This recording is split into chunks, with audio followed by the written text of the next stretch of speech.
जय भीम दोस्तों, मैं एक विचार साझा आप लोग से करने आया हूँ और कुछ दोस्तों का भी मांग था कि एक ऐसा वीडियो बनाया जाए जिससे बहुजन समाज पार्टी और आज़ाद समाज पार्टी में प्रेम और एकता को स्थापित करे।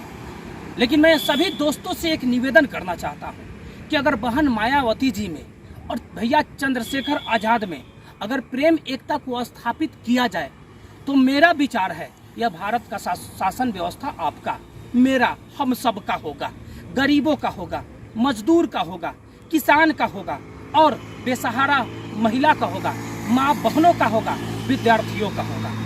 जिस दिन भैया चंद्रशेखर और मायावती हमारी बहन में जिस दिन प्रेम और एकता स्थापित हुआ, जिस दिन एक पारिवारिक रिश्ता जुड़ा, उस दिन इस देश में गरीबों का शासन होगा।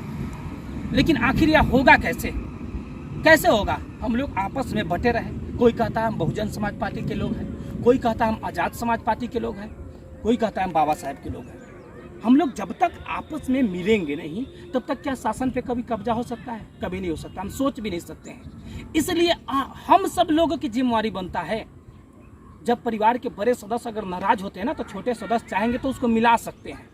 हम सब सदस्य अगर चाहेंगे तो अपने व्हाट्सएप, फेसबुक, यूट्यूब, जितने भी आईडी आपके बने हुए हैं सभी आईडी पर यह जो मायावती बहन और भैया चंद्रशेखर आज़ाद दोनों आदमी का तस्वीर को साझा करके प्रेम और एकता को स्थापित करने वाले संदेश जब पहुंचाएंगे हम लोग दूर दूर तक तो हो सकता है कि शायद इस देश का तकदीर और तस्वीर दोनों बदल जाए। यह हमारी और आपकी जिम्मेवारी बनता है। अगर हम लोग इस तरह करने में अगर सफल बन जाते हैं तो बिहार आंदोलन की भूमि है, बिहार आंदोलन की भूमि है।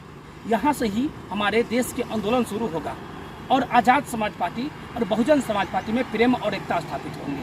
और याद रखिए, जिस दिन प्रेम और एकता स्थापित हो गया उस दिन इस देश का शासन व्यवस्था आपके हाथों में, इस देश के गरीब के हाथों में, लाचार के हाथों में, बेसहारा के हाथों में, हम सब के हाथों में हो जाएगा। किसान के हाथों में हो जाएगा, एक विद्यार्थी के हाथों में, कलाकार के हाथों में हो जाएगा, मजदूर के हाथों में हो जाएगा। लेकिन जब तक बहुजन समाज पार्टी और आज़ाद समाज पार्टी अलग रहेंगे तब तक इस देश का शासन व्यवस्था गुंडा चोर बदमाश के हाथों में रहेगा। और आज भी शासन व्यवस्था है। आज भी हमारे देश में न महिलाएं सुरक्षित है, न किसान सुरक्षित है, न मजदूर सुरक्षित है, न विद्यार्थी सुरक्षित है, न कोई जाति सुरक्षित है, न कोई धर्म सुरक्षित है। माने कोई भी वर्ग सुरक्षित नहीं है आज हमारे देश में।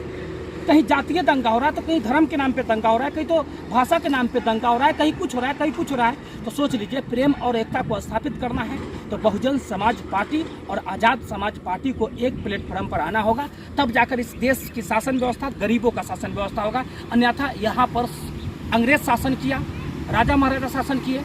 अब यहाँ इस देश में लोकतंत्र में, हमारे लोकतांत्रिक देश में देश के शासक बने हुए हैं नेता, जो कि प्रत्यक्ष रूप से नहीं अप्रत्यक्ष रूप से हम लोग पर शासन कर रहे हैं। इसलिए अगर भागदौड़ देश की अगर मजबूत करना है, विकासशील से विकसित करना है तो आज़ाद समाज पार्टी, बहुजन समाज पार्टी को प्रेम और एकता स्थापित करना होगा और हम सब लोग को आपसी विभेद को खत्म करके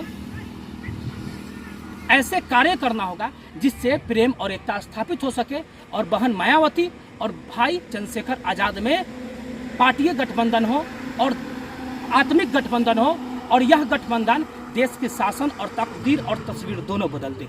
जय हिंद, जय भारत की संविधान।